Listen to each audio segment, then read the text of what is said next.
Assalamu alaikum and welcome to episode 6 of Insightful Ramadan. Did you know that 15 million people around the world suffer from stroke annually? From that, 5 million people die and 5 million people are left permanently disabled. So let's learn together a little about this condition and how we can prevent and manage it.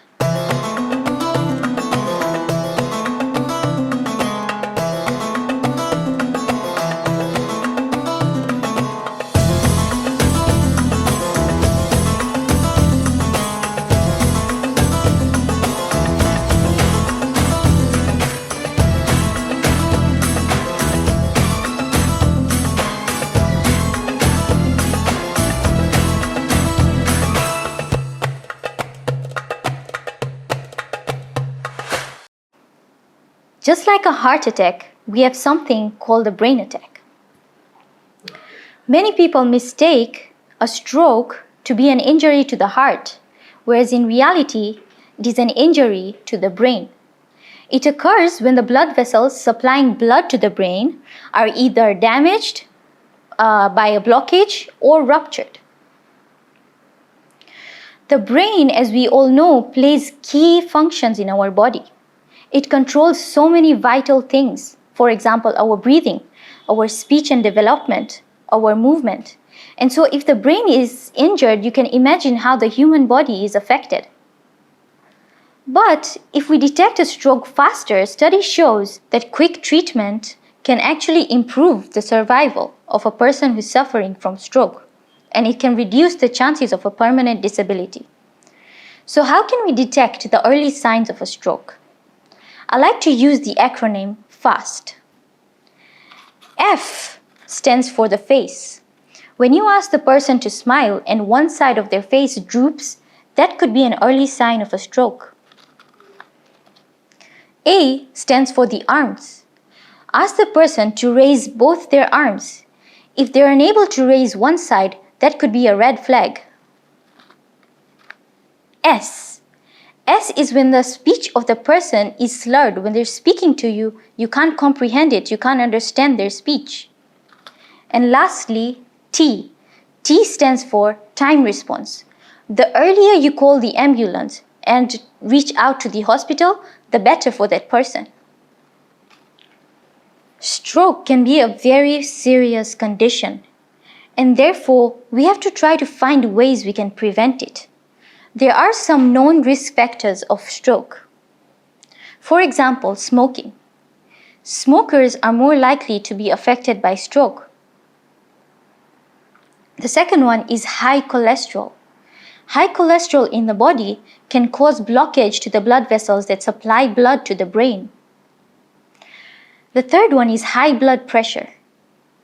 The fourth one is being overweight.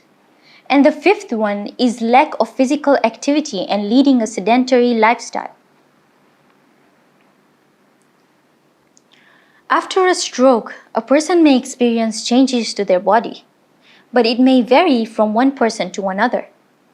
It all depends on the severity of the injury to the brain and its location. Some of the changes that may occur could be the movement of the person. So the person is finding it difficult to walk independently, to sit or stand independently. It could affect your balance. It could also affect your vision. So people who have stroke sometimes can have vision loss or blurred vision. It can also affect your speech and how you feed yourself.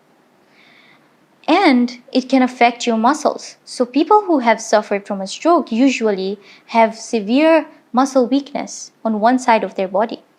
This brings me to a very important part of our discussion, and that is the importance of rehabilitation. As we discussed earlier, a lot of changes happen to your body as a result of a stroke.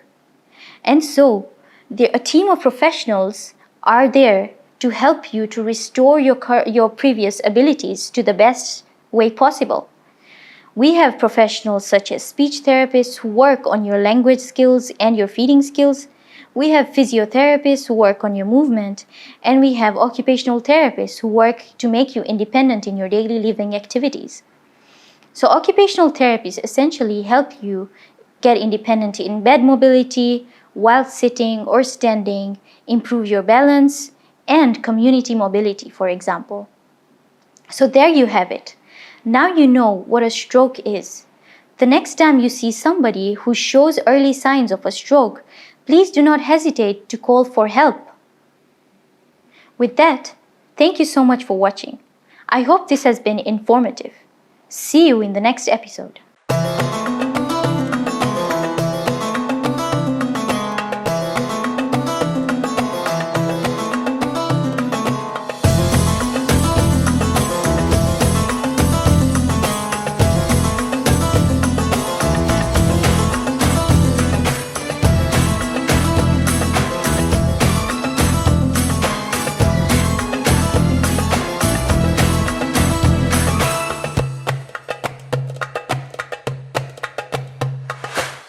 Stay tuned every Tuesdays and Thursdays. If you have any questions, feel free to comment below. Don't forget to like, share, subscribe, and click on the bell icon.